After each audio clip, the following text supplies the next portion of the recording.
Thank you everyone for coming here today. I'm very excited to talk with you all. Let's get started.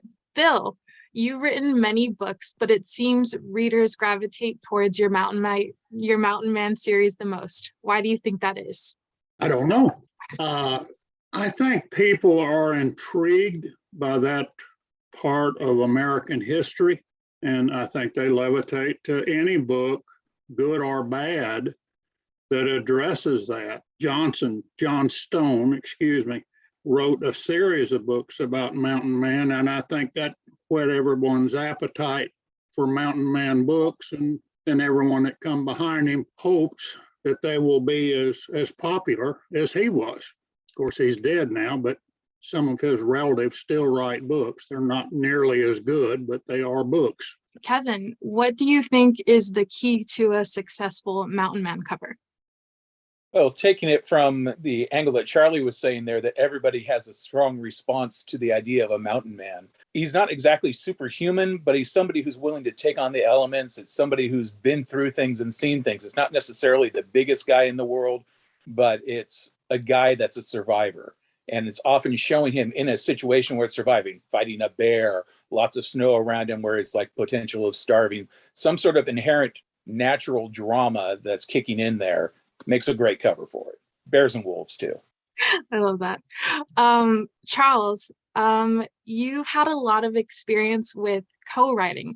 What would you say is the most successful approach? I think to do a collaboration, you have to be patient. You have to know what you're trying to write, and you have to be patient in conveying that to your collaborator, so that you both can sort of remain true to their characters, but find a way. And you have some writers who they want to do it their way, even if they're doing a collaboration. And when you want to do it your way, you don't have a collaboration. You have one person running things, and that seldom works. If you can get two writers together who are willing to make compromises, but to sort of hold to a good story, then it can work. I mean, I have one now that's just been in the top 50, I guess, ever since it was published. And writing it was like doing a breech birth of a calf. It was very messy, but it turned out to be a really great story. Larry, you've read and edited a lot of these books, but would you consider co-writing a book with any of the DSP authors? Absolutely. Absolutely. I mean, I would love to do that.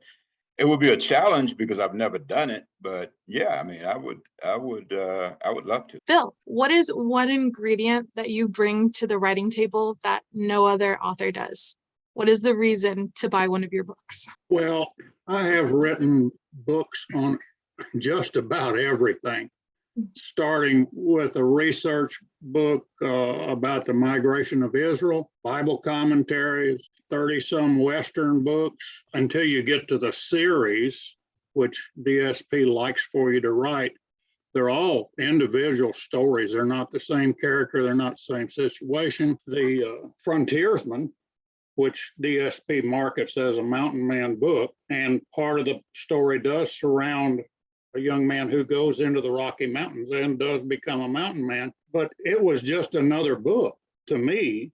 I had talked about an Indian fighter. I had talked about a woman who inherited or won actually a large Texas ranch in a poker game. So it was all about a woman. And now I've gone into writing a series of books about the Vietnam War era and using kind of an alter ego of myself and putting a lot of things that happened to me in the book, some of which are probably more unbelievable than the fiction parts of it. I try to write different things that will appeal to different people instead of just pointing in one direction and just going there and just keep on beating that drum. As far as collaborating with someone, and you didn't ask me that, but I'll address it anyway. I'm kind of like a lost soul in the woods when it comes to writing a book. I don't know what's going to be on the next page, so I don't know how I could possibly collaborate with someone else. If I don't know where I'm going, I don't know how I could convey to a co-writer where we wanted to go, because I don't know. It just flows, and as I visualize the scenes coming up, I say this would make sense to me, so I write it that way. You didn't ask me, but that's free. Thank you.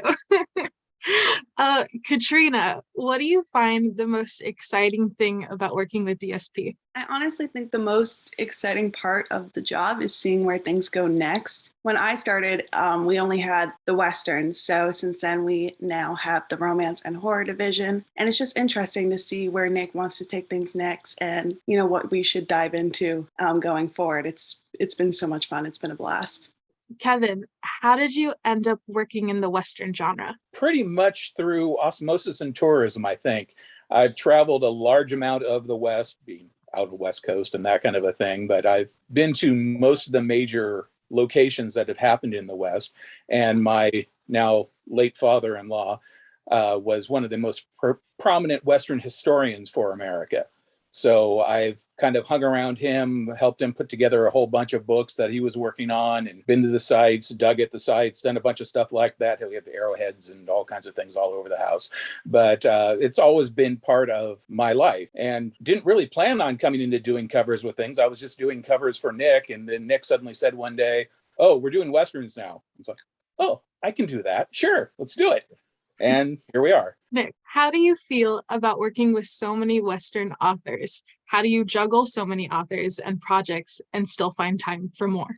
Well, for me, it's a great honor to be working with Western authors. It's an untapped market that has allowed us to grow as a company.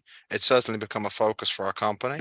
And for me, it's very much about scheduling. You can deal with as many authors and deal with as many people as you need to deal with or want to deal with, as long as you have a good calendar, you have a good idea of releases, you have good people working with you. So it's all about the people you have working with you. And I've been very blessed to have good cover designers, to have good assistants, to have a very good TikTok expert as well. But I've been very blessed in that regard. DSP is unique in the sense that we work as a team. Everybody works together. It's a very close-knit company. Everybody has an idea of what's going on. We try to keep communication high. And I think the key is addressing things as they come along. For instance, a lot of problems can be solved very quickly if you are communicative. So, but for me, it's a great honor to be working in the Western business. It really is. And even an interview like this, I find fascinating because I've worked with everybody in the call so closely.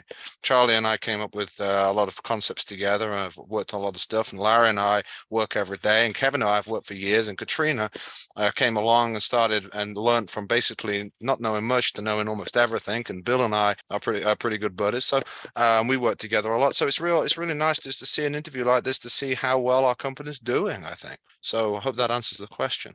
It does, definitely. Bill, after writing so many books, what would you say is your dream project? Well, every time I finish a book, I lean back in my chair and say, I'm never going to write another book. And then I'll give it about a week and I'm back in my office in front of a word processor and writing something else. I don't know. I guess it becomes addictive after you do it for so many years. I enjoy the writing process, and I'm enjoying the whole process a lot more since Nick does all the marketing and such, and I don't have to fool with that. I still go to a fair amount of book signings and sell paperbacks, and I collaborate with a guy out in Colorado who does all of my audiobooks, and they sell reasonably well. I don't know. I was thinking just a day or two ago what I wanted to write the next book about. And I'm kind of tinkering with the idea of writing not necessarily a sequel, but another book in the vein of The Frontiersman, which DSP markets as a mountain man book, and maybe have this guy have a brother who goes to the Rocky Mountains and spend more time in the mountain man aspect of it. But I don't know. Like I said, this becomes exhausting after a while. I've written 3 books in the past probably 2.5 months, and that demands a lot of time. Right. And one of them is a sequel to the Bounty Hunter series, number 8. And it's about 30,000 words. But the other 2 books are like I said earlier, they're set during the Vietnam War era. Takes a lot more research. They're longer books. They're more technically orientated because you got to make sure the gun was available then. Not that you don't with Westerns, but there weren't that many weapons to deal with in Western. There's scads of them when you get into the modern era, and you got to make sure they were available, commercially available. You got to make sure that the things you're flowing into the book actually existed during the time. It's just a lot more difficult and challenging. But I think I'm not going to say they're better books, they're different. And to me, it was very interesting writing them because I got to revisit that part of my life. And that was interesting. And I won't say enjoyable because parts of it weren't all that enjoyable when I was living them. But it's always nice to reminisce. And as you get older, that's a lot what life is about, is looking back and picking pieces and parts of your life that were interesting and thinking about them. And I was just fortunate enough I incorporated them into books. Larry, when editing books, what do you feel is the most important thing to keep in mind and that keeps you concentrating? It's actually three things. I'm looking for author intent, reader perception, and style, right? And by author intent, I mean, is what's on the page what the author actually intended. Because any of us, when we write something, once we read back over it, our mind sees, our eye sees what the mind expects to see. So, you know, if what's there is not what the author actually meant, that's my first thing, is to focus on that. And then reader perception. I read a manuscript first just as a reader, right?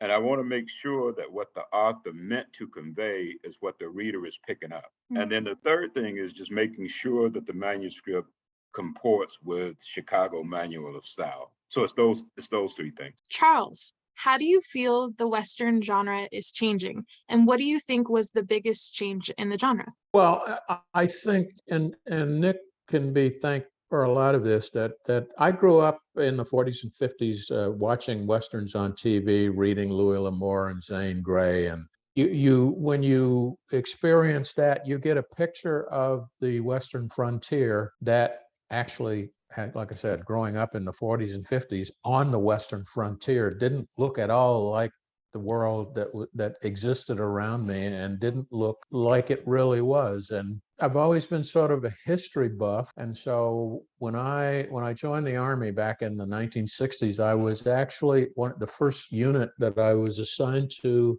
after training was the 24th Infantry Division, which was a descendant of one of the old Black infantry regiments from the post-Civil War era, and I spent a lot of time in the division archives reading about it. And so when I started writing, I didn't start writing Westerns. I actually started writing historical fiction. I didn't start writing Westerns until Nick and a couple of other people convinced me that my historical fiction was actually Westerns. What I see happening, and to a certain degree it's also happening in the popular media and movies, is that the West is being portrayed more accurately. I mean, you see more people of color in the roles that they actually fulfilled during that period.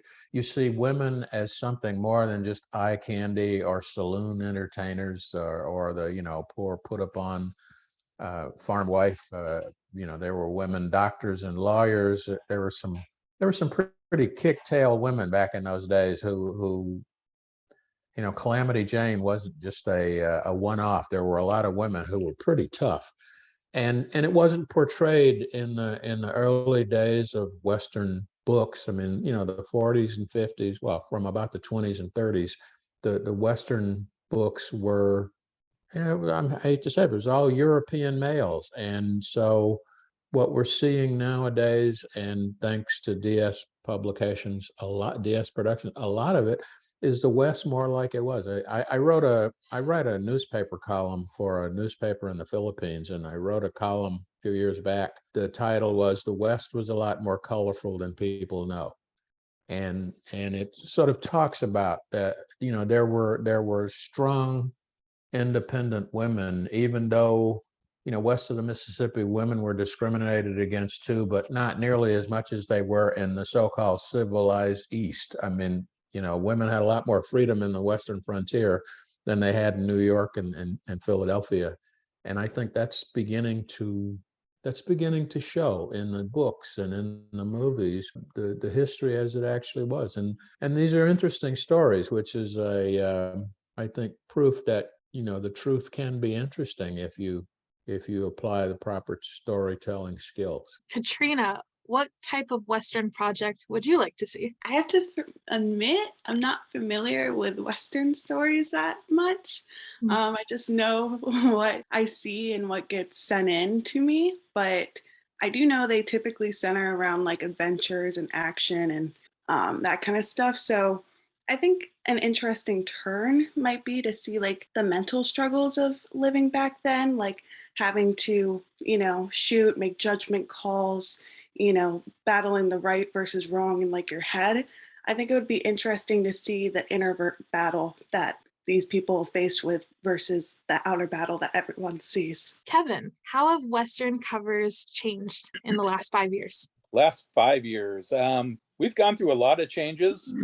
We've gone from doing just kind of a silhouette kind of thing in the foreground to having to have a gunfighter, blue sky behind them. I think we did that for a year. I think continuous same blue sky and everything like that being put onto it. And then it kind of evolves into, well, let's take a look at and see what's selling really well on Amazon. It's the same kind of thing with working the format for people like to buy the stories that they're buying. They like to find the covers that they've already been buying.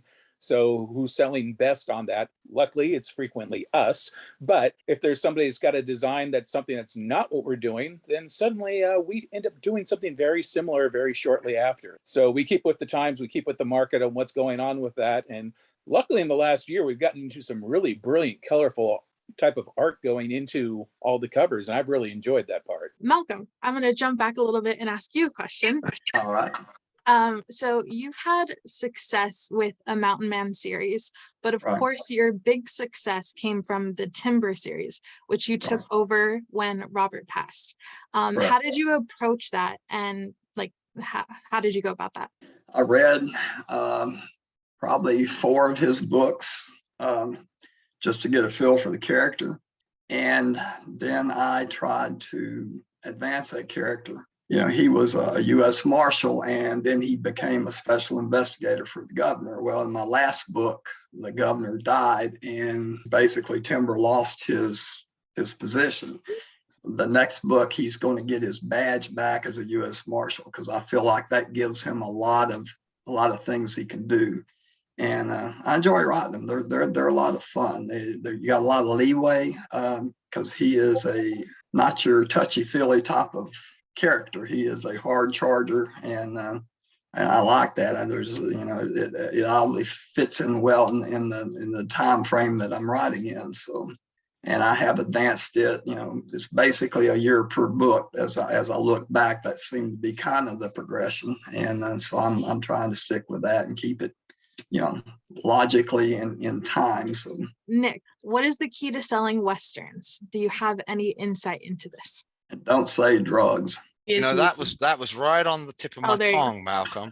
I was going to say that. But no. The key to selling Westerns, look, when I started, there were several Western publishing companies, and they all had various degrees of ropey reputation to some degree or another. There are a couple of very outstanding ones as well that I could talk about that are in operation, but a lot of them were fly-by-night outfits that did not have good covers, were not pulled together, did not have good author relations. So the number one thing was improving on those things. It's a corporate business. So the first thing you want is good communication with your authors. You want to be able to call up Charlie or Bill or Malcolm or any of the guys, all the ladies, and say, this is what's selling. We need a series along these lines. This is what it looks like. This is how we're going to market it. So the communication is really a key that wasn't there, I don't think, in a lot of cases. Trust is another aspect. We've built a lot of trust with our authors. We have good relations with them. We follow through on what we're going to do. That's something that a lot of publishers did not have in our business. There are a lot of experiences I heard about that were really not very good. So trust, and then having a keen eye for the market, following the market patterns and trends, making sure you get your product out on time, follow up with the sequel very quickly, and making sure you're running your advertising and making sure you keep your authors in the loop, make sure you pull the author base together through events and interviews and everything else, and move forward as a unit. That's how I would do it. And that's how I did do it. Larry, what is it you enjoy most about working at DSP with all of these talented authors?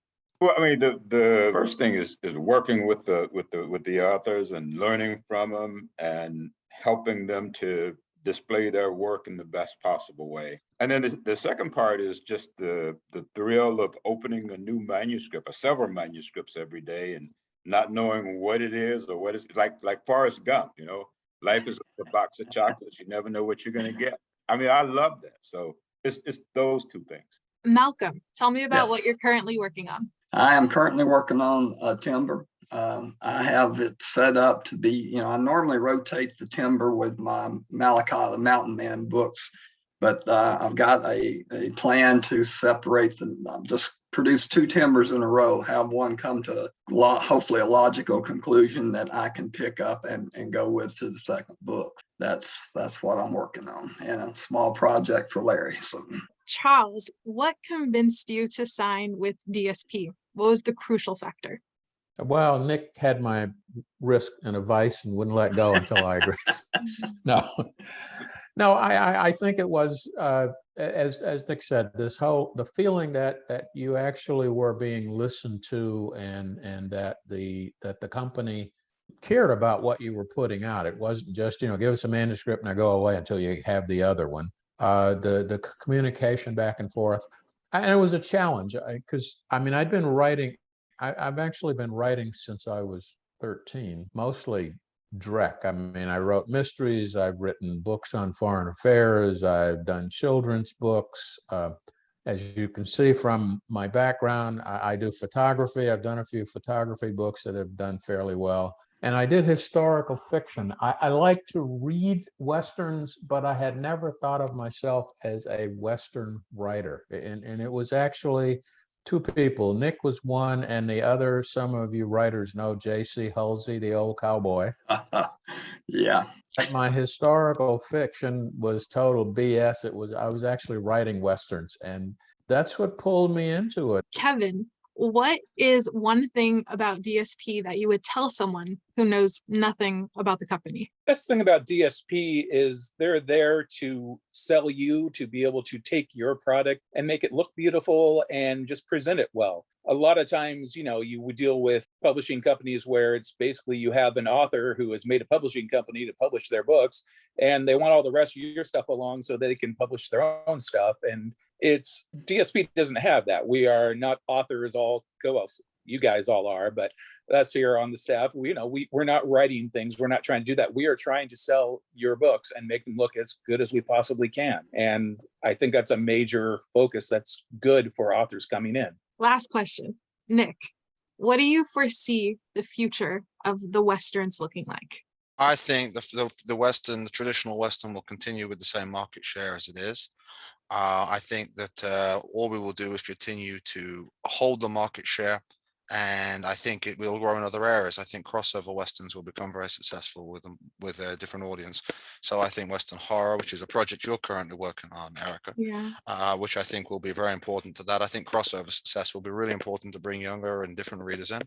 But I think that traditional audience will always buy into it. But I do think we need to start bringing new blood into the genre through special projects that excite different readerships, and I think that's possible.